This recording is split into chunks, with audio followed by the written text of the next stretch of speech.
जय हिंद दोस्तों, यूपीएससी हिंदी में आप सभी का बहुत बहुत स्वागत है।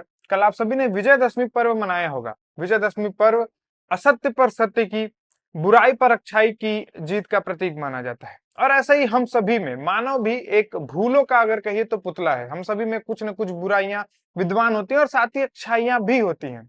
लेकिन जैसे होता है कि सर्वाइवल ऑफ द फिटेस्ट, अगर हम फिट नहीं होंगे, अगर हम अपनी बुराइयों को दूर नहीं करेंगे, तो समय के साथ हम भी विलुप्त हो जाएंगे। इस वीडियो में पढ़ाई से रिलेटेड बातें नहीं, हम जो स्टूडेंट लाइफ है, स्टूडेंट लाइफ से रिलेटेड कौन सी 10 बुराइयां हैं जिन्हें आप दूर करके, जिन्हें आप डेली बेसिस पर अगर हम टारगेट रखें तो उनको दूर करके हम सफलता पा सकते हैं। ध्यान ये दीजिएगा कि इस पे आपको लास्ट में, वीडियो के लास्ट में आपको क्या करना है कि कमेंट करना है जो 10 बुराइयां जो स्टूडेंट्स के प्रति, बेसिकली कह दीजिए 10 डिस्ट्रैक्शंस जो है, अगर उनमें आप बताइएगा कि आपका कितना स्कोर है, कितने आप में है, कितने नहीं है, वो आपका स्कोर हो जाएगा। और हम लोग कोशिश करेंगे कि अगले साल जब मैं फिर से आपसे जुड़ूं दशहरे के इस त्योहार पे, तो आप बताइएगा कि ये स्कोर बढ़ा है आपका या घटा है। तो अभी भी कमेंट करेगा और अगले साल भी, तो ये प्रोसेस हम लोग फॉलो करेंगे। सबसे पहले क्या होता है, सबसे पहला मानते हैं कि wasting time on social media. बहुत सारा रील कल्चर चल गया है, YouTube reel, Insta reel, Telegram पे ग्रुप्स में बकायदे, जैसे यूपीएससी हिंदी का ग्रुप भी है। तो पढ़ने वाले तो पढ़ते ही हैं, उसमें बहुत सारे अदर डिस्ट्रक्शन भी होते हैं। कोई लड़की कोई लड़के को डीएम कर रहा है, कोई लड़का किसी लड़की को डीएम कर रहा है, पूरे तरीके से सोशल मीडिया का डिस्ट्रक्शन चल रहा है। तो ये ज्यादा से ज्यादा इसमें कटौती करने की जरूरत है। अगर आप फोकस पढ़ाई कर पा रहे हैं 8 घंटे 10 घंटे, उसके बाद फोन चलाइए, सोशल मीडिया चलाइए, कोई दिक्कत की बात नहीं है। लेकिन आप सोशल मीडिया ही चला रहे हैं, पढ़ाई नहीं कर रहे हैं, तो आप खुद समझ लीजिए कि कहां पे आप जाएंगे। अगला दोस्तों अगर देखें तो है प्रोक्रेस्टिनेशन, यानी कि टाल मटोल करना, कि भाई चलो आज नहीं किया, कल कर लेंगे, कल नहीं परसों कर लेंगे। या ऐसा होता है ना कि 9:30 से हम पढ़ना स्टार्ट करेंगे, जैसे नाश्ता करने गए हैं 9:30, अब 31 हो गया, तो फिर हम 10 बजे। तो सुबह से शीघ्रम को फॉलो करते हुए हमें क्या करना है कि तुरंत तुरंत भाई 9:31 हो गया, 9:32 हो गया, टेबल पे बैठने में अगर 2 मिनट लेट हो गया तो कोई बात नहीं, हम 9:32 से पढ़ेंगे, लेकिन पढ़ेंगे, टालेंगे नहीं। कल करे सो आज करे वाला काम करना है, ठीक है। आज का काम कल पे नहीं छोड़ना। ये नहीं कि भाई कई सारे ऐसे रील भी आते हैं, हमने देखा होगा कि आज का काम कल पे करो, क्या पता कल करने की जरूरत ही ना हो। तो स्टूडेंट लाइफ में ये काम एकदम नहीं करना। अगर आपको सिलेबस पूरा करना है तो पूरा ही करना है, ठीक है। अगला थर्ड जो बुराई आता है, वो आता है मेमोराइजिंग विदाउट अंडरस्टैंडिंग। रटने लगते हैं हम लोग, कोई भी चीज एकदम रटे जा रहे। तो दिमाग की एक कैपेबिलिटी होती है, एक समय बाद नई चीजें आपके दिमाग में नहीं घुसेंगी। वही चीजें अगर हम सीख लें, जैसे क्या होता है कि लोग बोलते हैं कि ये वाली बुक, फलाना बुक पढ़ लो और पूरा इसी से आ जाएगा, उसको रट लो। तो ये काम नहीं करना, हमें समझना है, कंसेप्ट समझना है। कई जगह ऐसी आएगी जो रटना पड़ेगा, लेकिन अगर सारी चीजें हम रटने लगेंगे तो बिल्कुल पॉसिबल नहीं है। हमारे दिमाग की भी क्षमता है, उसको इतना भी हम लोड नहीं दे सकते कि नई चीजें लेना ही वो बंद कर दे। तो ये काम नहीं करना है। अगले पे आते हैं, लैक ऑफ डिसिप्लिन। डिसिप्लिन ही नहीं है, कभी भी सो जा रहे हैं, कभी भी उठ जा रहे हैं, है ना। ये दिक्कतें बहुत आती है। क्या होता है कि बातें करने लगे किसी से, तो रात में 4 बजे सो रहे हैं, उठ रहे हैं सुबह 2 बजे, सुबह एकदम 2 बजे सूरज दादा के साथ उठ रहे। तो ये काम नहीं करना है आपको, ठीक है। डिसिप्लिन एकदम रहना है कि अगर मैं 4 बजे उठता हूं तो 4 बजे उठूंगा, भले 3 बजे ही सोया हूं, ठीक है। अगला आता है शॉर्ट सीटिंग आवर्स। क्या होता है कि 10 मिनट बैठा, फिर लगा कि भाई प्यास लग गई, पानी पीने चले गए, या फिर भूख लग गई, चले गए उधर। या फिर ऐसा होता है कि दोस्त जा रहा है चाय पीने, तो चाय पीने निकल गए। तो ये बड़ा दिक्कत होता है। मिनिमम 45 मिनट का आपका सिटिंग आवर होना चाहिए, ठीक है, मिनिमम 45 मिनट। और बहुत सारे लोग जो इसमें सफल होते हैं वो लगातार 3-3 घंटा 4-4 घंटा भी बैठ जाते हैं। तो इतना भी लंबा नहीं बैठना है, लेकिन मिनिमम आपको 40 से 45 मिनट का एक सिटिंग आवर तो रखना ही है। फिर उसके बाद 5 मिनट का ब्रेक ले लिया, या 5 मिनट को चाय पानी पी के टहल लिया, फिर से पढ़ने बैठ गए। तो ये लंबे से लंबा सिटिंग आवर्स आपको रखना है, डिस्ट्रैक्ट उसमें नहीं होना है। अगला आता है कंपैरिजन। हाँ, ये सबसे जरूरी स्टूडेंट लाइफ में चलता है। क्या कि भाई फलाना आदमी या मेरा जो वो वाला दोस्त है वो तो अमेरिका चला गया, मस्त डॉलर में पैसा कमा रहा है, हम यहीं पे अभी UPSC UP PCS state PCS की तैयारी में ही लगे हुए हैं। दूसरा वो तो सोशल मीडिया पे वो कौन सा वो चल रहे हैं, वो रोल्स रॉयस से चल रहे हैं, दूसरे गाड़ी से चल रहे हैं। तो ये कंपैरिजन वाली भावना बहुत गड़बड़ हो जाती है। ये आपको नहीं देखना है, ये आपको एकदम ही नहीं करना है। क्यों? क्योंकि जब आप भी सेलेक्ट हो जाएंगे तो वो भी आपको देख के एडमायर करेंगे, वो भी आपको देख के सोचेंगे कि मैंने भी अगर उस समय अमेरिका में जॉब नहीं ली होती, तैयारी किया होता, तो मैं भी आज इनकी तरह आज बढ़िया गाड़ी, बढ़िया नौकरी, बढ़िया एक सैलरी वाली जॉब कर रहा होता, ठीक है। तो ये एकदम नहीं करना है। कंपैरिजन खुद नहीं करना। हो सकता है कि जो आपकी स्थिति हो वो दूसरे की स्थिति ना हो, या जो दूसरे की स्थिति हो वो आपकी ना हो।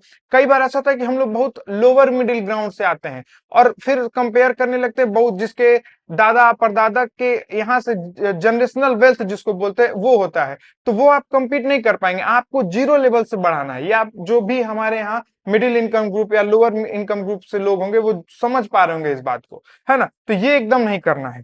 अगला आता है लैक ऑफ रिविजन। पढ़ते तो खूब है, नया नया सोर्सेस पढ़ लेंगे। आज ज्योग्राफी के लिए एनसीईआरटी पढ़े, कल पढ़ लेंगे कोई जीसी लियोंग, परसों कौन फलाना बुक आ गया तो वो पढ़ लिए, लेकिन रिवाइज कर ही नहीं रहे हैं। टेस्ट उस पे लगा के फिर कमियों पे काम कर ही नहीं रहे, तो क्या फायदा इसी बात का। तो ये एकदम नहीं करना है। सोर्सेज कन्फाइंड हो, सोर्सेज ऐसे भी नहीं हो कि सिलेबस में नहीं कि बस मैंने एक बुक उठा लिया अब वही पढ़ेंगे भाई, अब क्योंकि एक ही बुक पढ़ना है 4 बार तो वही पढ़ेंगे, ऐसा नहीं है। एक सोर्स फॉलो करना है जिससे आपके पूरे सिलेबस कंप्लीट हो जाए। बार बार सोर्सेज बदलना भी नहीं है, ठीक है। तो ये काम करना है। लैक ऑफ रिवीजन ये बहुत होता है कि लोग नया पढ़ने के चक्कर में पुराना रिवाइज नहीं करते हैं, और जब तक 2 से 3 बार कोई चीज आप नहीं रिवाइज करेंगे वो आपको याद होगा ही नहीं, उसके कंसेप्ट आपके क्लियर होंगे ही नहीं। तो ये काम आपको नहीं करना है। अगला है चेंजिंग गोल।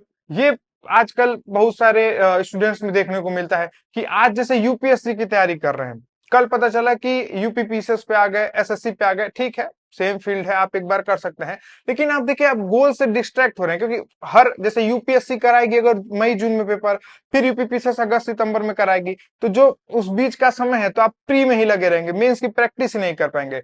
तो ये तो सेम कैटेगरी के जॉब होगा। इसमें भी क्या होता है कि लोग कहते हैं कि चलो पढ़ रहे हैं अब हम पढ़ाना शुरू कर देंगे, पढ़ रहे हैं हम किसी शॉप पे वर्क कर लेंगे। इकोनॉमी प्रॉब्लम होती है मानते हैं, लेकिन गोल चेंज होने लगता है, थोड़ी थोड़ी बात पे गोल चेंज होने लगता है। तो इससे अगर आप सक्षम हैं कि 2 साल 3 साल फोकस स्टडी कर पाए, तो ये वाला काम आप बिल्कुल मत करिए, एकदम फोकस होकर तैयारी करिए, सफलता जरूर मिलती है। और आप हम में से ही, आप में से ही लोग सेलेक्ट होते हैं, इंसान के लिए ही एग्जाम्स होते हैं, ठीक है, कोई एलियन नहीं आता है। अगला है lack of focus schedule. Schedule एकदम फोकस वाला नहीं होता है, क्योंकि प्रॉपर शेड्यूल हम बना ही नहीं पाते। जैसे हमको 1 साल की अगर शेड्यूलिंग बनानी है तो हम क्या करते हैं, एकदम स्ट्रिक्ट बना लेंगे कि एकदम जो है 10:01 पे हमको क्या करना है कि बैठ जाना है, 10:01 पे हमको खाना खा के खत्म कर लेना है। ऐसा बिल्कुल नहीं करना है।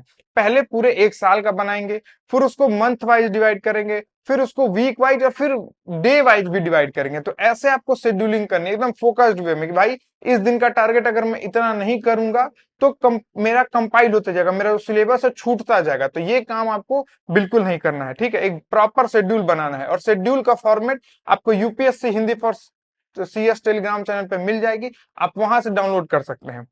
फिर उसके बाद क्या होता है गिव अप। जब हम देखते हैं कि हमसे तो कुछ हो ही नहीं रहा है, हम जो है कर ही नहीं पा रहे, तो अब लगने लगता है कि भाई ये एग्जाम मेरे लिए है ही नहीं, ये एग्जाम होता ही नहीं है, ये एग्जाम इंसानों के बस की बात ही नहीं, हम ये सब सोचने लगते हैं। या फिर कमियां निकालने लगते हैं दूसरे चीजों में कि अगर मेरे पास ये रहता तो मैं ये कर लेता, अगर मेरे पास वो रहता तो मैं वो कर लेता, ठीक है। तो गिव अप करने लगते हैं। लेकिन एक बात को ये समझना पड़ेगा कि बहुत ही rare of the rare cases में, जो मतलब बिरले लोग जिनको हम बोल सकते हैं, जिनको हम बोल सकते हैं वो ह्यूमन नहीं है, वो महापुरुष है, पुरुष नहीं महापुरुष है, उन लोग का पहले दूसरे अटेम्प्ट में हो जाता है। नहीं तो मिनिमम यूपीएससी भी बोलती है कि 3.5 से 4 अटेम्प्ट तो लगते ही लगते हैं, परसेंटेज अगर हम देखें तो, है ना। तो ये कुछ 10 बुराइयां थी, या फिर कह सकते हैं कि डिस्ट्रैक्शंस थे स्टूडेंट्स लाइफ में, इनको आप दूर करके और अपने सक्सेस या फिर अपने गोल को पा सकते हैं। ध्यान दीजिएगा, एक बुक आती है, नाम नहीं बताऊंगा, गूगल सर्च कर लीजिएगा, ठीक है। उसमें क्या बोलता है कि अगर हम 0.1% भी डेली डेली ग्रोथ 0.1% भी करें तो 365 दिन में बहुत ज्यादा ग्रो कर लेंगे। और अगर 0.1% भी डिग्रेड करे खुद को तो बहुत कम पे आ जाएंगे 365 दिन में। तो डेली का डेली थोड़ा थोड़ा सुधार करेंगे। इन 10 बुराइयों में से आप जरूर बताइएगा कि अभी आप में कौन कौन से हैं, कमेंट करके बताइएगा। और 1 साल का आप टारगेट लीजिए, या फिर अपने एग्जाम तक का, कि मैं एक एक करके सोशल मीडिया डिस्ट्रैक्शन, डिसिप्लिन में ना होना, शेड्यूल ना फॉलो करना, एक एक करके या फिर बहुत सारे सोर्सेस में भटकना, मैं इसको दूर करूंगा। साथियों दोस्तों, अगर आपको यूपीएससी यूपीपीसीएस की टेस्ट सीरीज ज्वाइन करनी है, प्री की मेंस के कोर्सेज ज्वाइन करने हैं, बेसिकली एनसीईआरटी बैच ज्वाइन करना है, तो आप यूपीएससी हिंदी के ज्वाइन कर सकते हैं। जानकारी के लिए आप इस नंबर पे व्हाट्सएप करके डिटेल्स ले सकते हैं, व्हाट्सएप करके। और अगर आप इस वीडियो पे ज्यादा से ज्यादा प्यार देंगे, ज्यादा से ज्यादा लाइक शेयर और सब्सक्राइब करेंगे, तो ऐसे ही वीडियोस आपके लिए लेके आएंगे। वीडियो कैसा लगा कमेंट करके जरूर बताइएगा। जय हिंद।